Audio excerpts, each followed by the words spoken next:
दोस्तों, आप सब ने प्रेत, पेशाच, डायन, आत्मा के बारे में तो सुना ही होगा, लेकिन क्या आपने एक ऐसी खूनी चुड़ैल के बारे में सुना है जो लोगों से प्याज रोटी मांगकर उनको रहस्यमयी तरीके से मार देती है?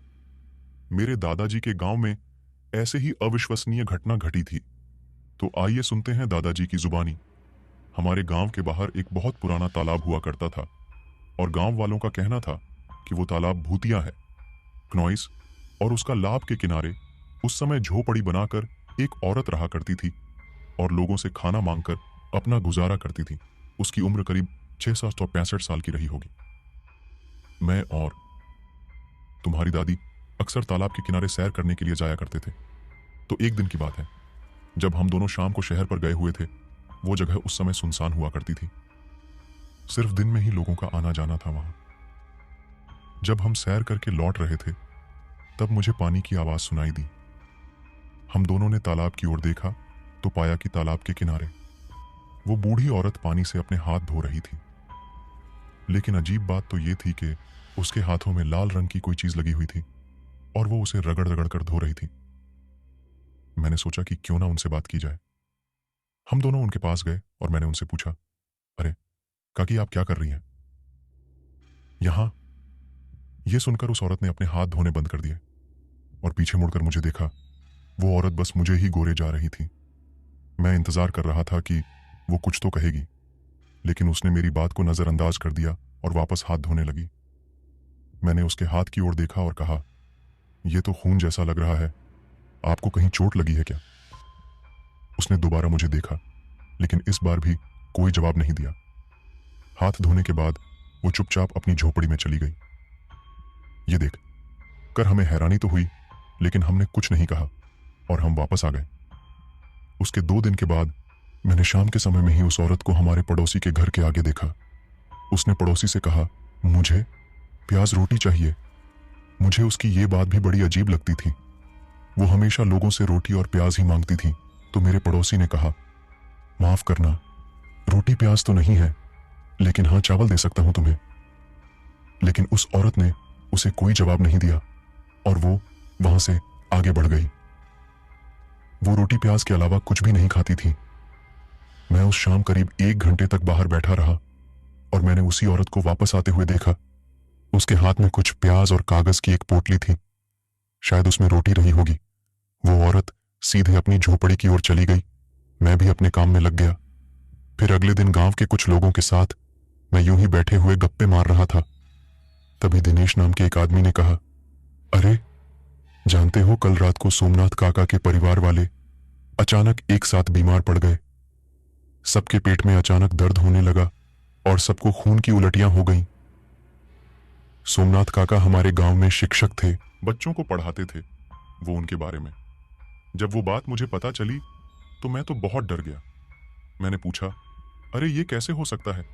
सबके सब एक साथ कैसे बीमार पड़ गए? और भाई वो ठीक है या नहीं? तो उसने कहा, पता नहीं भाई, कल रात को ही उन्हें अस्पताल लेकर गए, न जाने कैसे हुआ। ये सब पता नहीं बच पाएंगे या नहीं, क्योंकि हालत तो बड़ी खराब थी उनकी। लेकिन फिर 2 दिन के बाद खबर आई कि सोमनाथ काका और उनके परिवार वाले सब मर गए। मुझे बहुत बुरा लगा। उनके बारे में सुनकर किसी को पता नहीं चला कि साथ ऐसा कैसे हुआ। फिर ठीक 1 हफ्ते के बाद एक ऐसा ही हादसा हुआ गांव में दिनेश के साथ। एक रात वो औरत दिनेश के घर गई और दरवाजा खटखटाने लगी। उसने कहा, मुझे प्याज रोटी चाहिए। दिनेश ने उसे प्याज और रोटी दे दिया और वो औरत वहां से चली गई। अगले ही दिन दिनेश और मैं खेत में काम कर रहे थे और तब उसने मुझसे कहा, यार भाई साला, वो औरत कितनी अजीब है, हमेशा प्याज रोटी ही मांगती है और उसके अलावा कुछ देने से लेती भी नहीं। कल रात मेरे घर आई थी, मैंने भी उसे प्याज रोटी दे दिया। तो मैंने कहा, यार अजीब तो है, खैर छोड़ो, हमें क्या। लेकिन इतने में ही अचानक से उसके सीने में दर्द होने लगा। वो दर्द के मारे इधर उधर छटपटाने लगा। मैंने कहा, दिनेश क्या हुआ भाई? तो उसने कहा, ये यार बहुत ज्यादा दर्द हो रहा है भाई। इससे पहले कि मैं उसे संभाल पाता, अचानक से वो जमीन पर गिर पड़ा और उसके कान, नाक, मुंह सबसे खून बहने लगा। मैं उसे लेकर तुरंत अस्पताल पहुंचा, लेकिन तब तक वो मर चुका था। गांव वाले परेशान थे, समझ नहीं पा रहे थे कि गांव में अचानक वो हादसे होना शुरू क्यों हो गए। उस हादसे से लोग उभर ही रहे थे। दिवाली का त्योहार भी आने वाला था और सब अपने घर के कामों में उलझे हुए थे कि कुछ और अजीब सी वारदात होनी शुरू हो गई। ये बात दिवाली के एक हफ्ते पहले की है। मैं गांव के कुछ लोगों के साथ रात को चौराहे पर चबूतरे में बैठा हुआ था। हम इधर उधर की बातें कर रहे थे। मेरे अलावा वहां पर 5 लोग और थे। कुछ देर बात करने के बाद मुझे नींद सी आने लगी और मैं वहां से घर आ गया। रात को जब मैं सोया तो पता नहीं क्यों, लेकिन मुझे बहुत अजीब सी घबराहट होने लगी, जैसे कि कुछ बुरा होने वाला हो। ऐसा हमेशा होता था। मेरे साथ जब भी कुछ अजीब होने वाला होता था तो मुझे पहले से घबराहट होने लगती थी, लेकिन उस रात कुछ ज्यादा ही डर लग रहा था। मुझे पसीने आ रहे थे तो घर के मंदिर में मैंने माथा टेका और जाकर चुपचाप सो गया। मुझे तो कुछ नहीं हुआ, लेकिन अगले दिन मेरी आंख सुबह के 4:15 खुली। फिर मैं घर से बाहर निकला। ठंड का समय था तो सुबह 4:15 भी काफी अंधेरा था। मैंने सुना कि सुबह 4:15 कुछ कुत्तों के भौंकने की आवाज आ रही थी। बहुत जोर जोर से भौंक रहे थे। वो लोग और चुप होने का नाम ही नहीं ले रहे थे। मुझे अजीब लगा तो मैं चला गया उनकी आवाज का पीछा करते हुए। थोड़ी देर बाद मैं पहुंचा गांव के चौराहे पर, और जो मैंने देखा वो देख के तो मेरा पूरा शरीर जाम सा हो गया। वो कुत्ते चौराहे पर जो पेड़ था बरगद का, उसकी ओर देखकर भौंके जा रहे थे। और जब मैंने ऊपर देखा तो पाया कि जिन लोगों के साथ बैठकर मैं रात को बातें कर रहा था, उन सब की लाशें ऊपर पेड़ पर लटक रही थी। वो लोग पेड़ की टहनियों पर झूल रहे थे। सबके मुंह से खून बह रहा था। किसी की जबान बाहर निकली हुई थी, किसी की गर्दन टेढ़ी हो गई थी। और एक बात जो सबके साथ हुई थी वो ये कि उन सबके पैर पीछे की तरफ मुड़ गए थे, बिल्कुल वैसे जैसे कि किसी डायन के पैर होते हैं, उल्टे। डर गया। मैं जोर से चीखने चिल्लाने लगा। मेरी चीख सुनकर गांव वाले इकट्ठे हो गए और उन लोगों ने जब उनकी लाशें देखी तो उन सबके होश उड़ गए। किसी तरह उनकी लाशों को नीचे लाया गया और तब उनकी लाश को मैंने अच्छे से देखा। सबके शरीर का रंग सफेद पड़ चुका था, जैसे किसी ने उनका सारा खून चूस लिया हो। गांव वालों को ऐसा लगा कि हमारे गांव के ऊपर किसी प्रेत बला का साया पड़ गया है।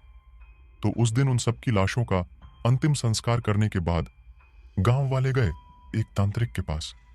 गांव वालों ने उसे बताया कि हमारे गांव में क्या क्या हो रहा है। तो उसने कहा, गांव में कुछ तो गड़बड़ है। यहाँ कैसे डायन ने अपनी नजर गड़ा ली है और उससे बचने के लिए हर 2 दिन यहाँ हवन कराना होगा और उसके लिए बहुत खर्चा भी आएगा। उसकी ये बात सुनकर मुझे कहीं ना कहीं वो पाखंडी लग रहा था, तो मैंने गांव वालों से कहा कि उसकी बात मानना ठीक नहीं है। पर गांव वालों ने मेरी बात अनसुनी कर दी। उन्होंने तय किया कि हम सब थोड़ा थोड़ा पैसा मिलाकर हवन कराएंगे। तो सबने पैसे मिला लिए और उस तांत्रिक को देकर कहा कि उसे हवन के लिए जो चाहिए वो उसे ले आए। अगले दिन रात का समय था, क्योंकि तांत्रिक ने कहा था कि वो हवन रात को ही हो सकता है, तो हम सब उसका इंतजार कर रहे थे। करीब 2-3 घंटे बाद भी जब वो नहीं आया तो सबने सोचा कि उसके ठिकाने पर जाकर ही उसे लेकर आएंगे। सब उसे लेने के लिए चले गए, पर जो नजारा वहां देखने को मिला उसके किसी ने कल्पना भी नहीं की थी। हमने देखा उस तांत्रिक की लाश उसके साधना की जगह पर पड़ी हुई थी। उसका सर गायब था और धड़ से खून की जगह कीड़े निकल रहे थे। उसका बाकी का शरीर सड़ चुका था और बेहद गंदी बदबू आ रही थी। वहां पर हमारा सांस लेना भी मुश्किल हो गया, इसलिए हम लोग वहां से भाग गए। दिवाली पास आ रही थी, लेकिन लोगों के बीच खौफ का माहौल बना हुआ था। 2-3 दिन तो कुछ भी नहीं हुआ, लेकिन फिर दिवाली के 2 दिन पहले रात को जब मैं और मेरा एक दोस्त नीलेश घर के बाहर बैठे हुए थे, तो हमने उस औरत को कहीं से आते हुए देखा। उसका मुंह खून से रंगा हुआ था और हाथ में कुछ प्याज और रोटियां थी। वो बूढ़ी औरत अपनी झोपड़ी की ओर जा रही थी। नीलेश ने कहा, यार भाई, ये आ कहां से रही है और इतनी भयानक हालत में कैसे है ये, जैसे किसी का खून पीकर आ रही हो। जब उसने ये बात कही तो मुझे समझ आने लगा कि हो ना हो, जो भी हादसे गांव में हो रहे थे उनके पीछे उसी का हाथ था। तभी जिस तरफ से वो औरत आ रही थी।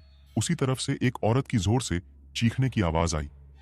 मैं और नीलेश उस तरफ गए और देखा कि गांव के आदमी की लाश उसी के घर के सामने पड़ी हुई थी। उसकी गर्दन से मांस का एक बड़ा सा टुकड़ा कटकर दूसरी तरफ गिरा हुआ था और उसकी पत्नी रोई जा रही थी। मैंने उससे पूछा, ये सब कैसे हुआ? तो उसने कहा, वो अजीब सी औरत आई थी भैया। उसने इनसे रोटी और प्याज मांगा। ये उसे रोटी और प्याज देने बाहर आए थे।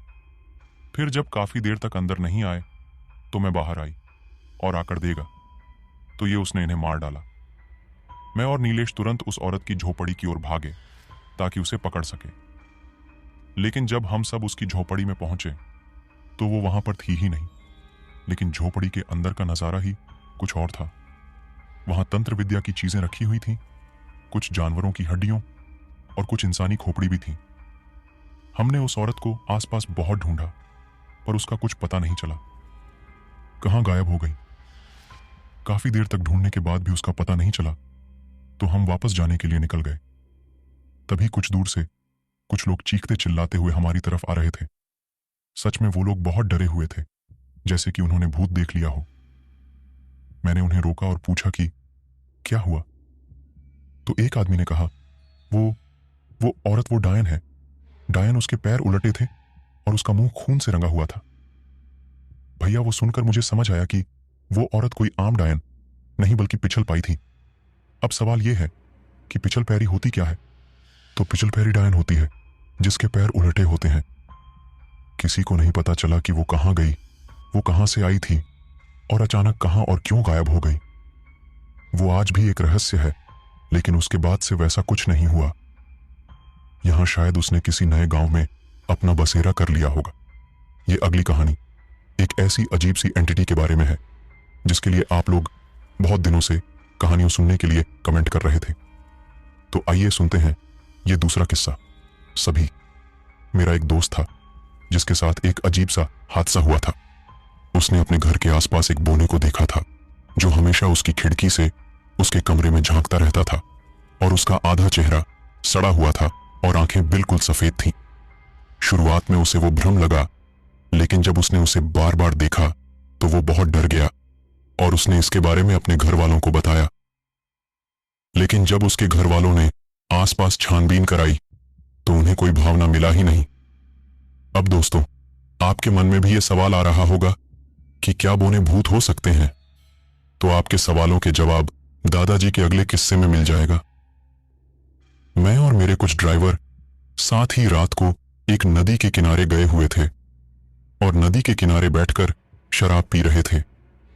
ये बात तब की है जब मुझे ड्राइवर का काम करते हुए 3-4 साल ही हुए थे। मैं शराब को हाथ भी नहीं लगाता था, लेकिन उस रात अपने साथियों के कहने पर मैंने बहुत ज्यादा शराब पी ली थी और नशे में बिल्कुल ढोत्सव हो गया था। बातचीत करते करते हम कब नदी के किनारे ही सो गए, पता ही नहीं चला। कुछ देर के बाद मुझे नवजात बच्चे की रोने की आवाज सुनाई दी और मैं उठ गया। वो बड़ा अजीब था क्योंकि कोई नवजात बच्चा इतनी रात को वो भी नदी के पास कैसे आ सकता था। मैंने आसपास देखा पर कोई भी नहीं था वहां और बच्चे की आवाज साफ साफ सुनाई दे रही थी। फिर मैंने अपने सामने की झाड़ियों को हिलते हुए देखा। वहां से किसी के कदमों की आवाज आ रही थी। मैं कुछ समय तक वहीं बैठा रहा और झाड़ियों को ही देखता रहा, लेकिन सामने से कोई निकल कर नहीं आया। लेकिन कुछ देर के बाद झाड़ी हिलनी बंद हो गई और फिर से पूरा सन्नाटा छा गया। फिर मैंने झाड़ियों के बीच किसी चीज को चमकते हुए देखा। वो 2 सफेद आंखों की तरह दिखाई दे रही थी। उसे देखकर रोंगटे खड़े हो गए। मेरे मुंह से लगा कि वो कोई जानवर है। मैंने आसपास पड़ी हुई एक लाठी उठा ली और खड़ा हो गया, कारण मेरे हाथ पैर डगमगा रहे थे। मैंने सोचा वह मुझ पर हमला करेगा, लेकिन उसके बजाय वो वहां से गायब हो गया और तेज पैरों की आवाज सुनाई दी, मानो कोई तेज भागते हुए दूर जा रहा हो। उसके बाद मैं फिर से वापस बैठ गया, ये सोचकर कि वो जो भी जानवर था वो वापस नहीं आएगा। मेरा सिर पूरी तरह से घूमने लगा था, तो मैंने सोचा एक बार अपना मुंह धो लूं। फिर मैं पानी के पास गया और अपना मुंह धोने लगा। जब मैंने पहली बार मुंह में पानी मारा तो आंखें बंद कर ली और फिर लगातार मुंह में पानी मारता गया। फिर मुझे लगा कि मेरे हाथ में कुछ अजीब सी चीज आई जो छूने में बहुत ही नरम थी। मैंने आंखें खोलकर देखा तो मैं बिल्कुल घबरा गया। मैंने अपने हाथ में एक नवजात बच्चे के कटे हुए हाथ को पकड़ रखा था और मेरा हाथ उसके खून से पूरी तरह से लथपथ हो चुका था। फिर मैंने पानी की ओर देखा, वो पानी भी खून से लाल हो गया था। यहां तक कि उसी पानी से मैंने अपना मुंह भी धोया, जिसकी वजह से मेरा चेहरा और मेरे कपड़े भी खून से रंग गए थे। वो सब देखने के बाद मेरे पसीने छूट गए। तभी मेरे पीछे कुछ हलचल हुई और मैंने तुरंत पीछे मुड़कर देखा, और सच मानो तो उसके बाद मेरे डर की कोई सीमा ही नहीं थी। मेरा दिल जोर जोर से धड़कने लगा था। मैंने देखा मेरे सामने एक बौना आदमी बिना कपड़ों के खड़ा हुआ था। उसका पूरा शरीर सड़ चुका था, आंखें बिल्कुल सफेद थीं और बाल भी सफेद हो चुके थे। वो बस मुझे ही गोरे जा रहा था। उसके हाथ में किसी की हड्डी थी। फिर अचानक वो अपने हाथ पांव के सहारे चलकर मेरी तरफ बढ़ने लगा, जैसे कि कोई जानवर हो। जैसे जैसे वो आगे बढ़ रहा था वैसे वैसे मैं पीछे चलता चला जा रहा था। फिर अचानक मैं नदी के बेहद किनारे पहुंच गया और मेरा पैर फिसल गया, जिसकी वजह से मैं पानी में गिर पड़ा। मुझे तैरना तो आता नहीं था, इसलिए मैं चिल्लाने लगा और मेरी चीख सुनकर मेरे सारे साथी उठ गए। उन्होंने मुझे बाहर निकाला तो मैंने देखा कि वो अजीब सा बोना वहां पर नहीं था। हम सब तुरंत वहां से घर आ गए। कई दिनों तक मैंने उस पौने के बारे में किसी को नहीं बताया और काफी समय तक काम पर भी नहीं गया। कुछ दिनों के बाद आसपास के गांव से नवजात बच्चों के गायब होने की बात फैल गई तो मुझे मेरे साथ हुआ हादसा ही याद आ गया। हालांकि डर के मारे मैंने उस समय भी किसी को वो बात नहीं बताई। फिर अचानक से ये बात फैल गई कि बच्चों को गायब करने वाला कोई चोर या आम आदमी नहीं, बल्कि कोई बौना आदमी है जो जानवर की तरह ही भयानक दिखता है। पुलिस की छानबीन शुरू हुई। हमारे गांव में भी पुलिस आई पूछताछ के लिए और यकीन मानो कई महीनों तक उसकी छानबीन हुई, लेकिन कोई भी उस बौने आदमी तक पहुंच नहीं पाया। फिर एक रोज गांव में एक आदमी आया जिसने खुद को पैरानॉर्मल रिसर्च टीम का आदमी बताया। अब मुझे तो कुछ पता नहीं था उसके काम के बारे में, लेकिन धीरे धीरे पता चला कि वो भूत प्रेत जैसी चीजों की जांच पड़ताल करता है। जब मुझे ये बात पता चली तो मैंने सोचा कि उस हादसे के बारे में मैं उससे बात कर सकता हूं। इसलिए मैं उसके पास पहुंच गया, क्नॉइस, और उसे सारी बात बताई। फिर जो बात उसने मुझे बताई वो जानकर मैं हैरान रह गया। उसने कहा कि जिस बोने आदमी को मैंने देखा था वैसे ही बोने आदमी से उसका पाला पहले ही पड़ चुका था, यानी वो उसके बारे में सब कुछ जानता था। उसने बताया कि उस तरह के आदमी को गोह कहा जाता है। वो कोई आम आदमी नहीं बल्कि रूह होती है जो मरने के बाद कभी भी अपने आयाम में जा नहीं पाती। वो इसी दुनिया में फंस कर रह जाती है। ऐसी रूह तब बनती है जब कोई साधक अपनी साधना पूरी करने के लिए अपनी आत्मा को किसी बौने आदमी के शरीर में प्रवेश करवाना चाहता है और किसी गलती से ऐसा हो नहीं पाता। साधक उस बौने की आत्मा को शरीर से निकालकर खुद प्रवेश करना चाहता है, लेकिन किसी गलती के कारण उस बोने की आत्मा पूरी तरह से उसके शरीर को छोड़ नहीं पाती और साधक की आत्मा भी उसी के शरीर में प्रवेश करने की कोशिश करती है, जिसकी वजह से दोनों आत्माएं एक ही शरीर में फंस जाती है और तब गोह का निर्माण होता है। ये रूह नवजात बच्चों को खाती है क्योंकि नवजात शिशु बिल्कुल शुद्ध होता है और कहा जाता है कि उन्हें खाने से गोह को मुक्ति मिल सकती है। वो पैरानॉर्मल एक्सपर्ट ये भी जानता था कि उससे बचने का उपाय क्या है। उसने कहा कि गोह नरसिम्हा भगवान से बहुत डरते हैं तो उनकी पूजा पाठ करके उसे भगाया जा सकता है। फिर गांव वालों ने नरसिम्हा भगवान की पूजा करवाई और तब जाकर वहां से गोह का आतंक खत्म हुआ। दोस्तों, ऐसी ही कहानियों सुनने के लिए आप मेरे चैनल को सब्सक्राइब कर सकते हैं। तो प्लीज यार आप लोग वीडियो को शेयर करें, और आपको जिस भी टॉपिक पर कहानियां सुनना पसंद है प्लीज आप कमेंट में अपने डाउट्स फिर अपने टॉपिक्स को कमेंट कर सकते हैं। तो चलिए मिलते हैं आपसे अगली वीडियो में। तब तक के लिए गुड नाइट, टेक केयर,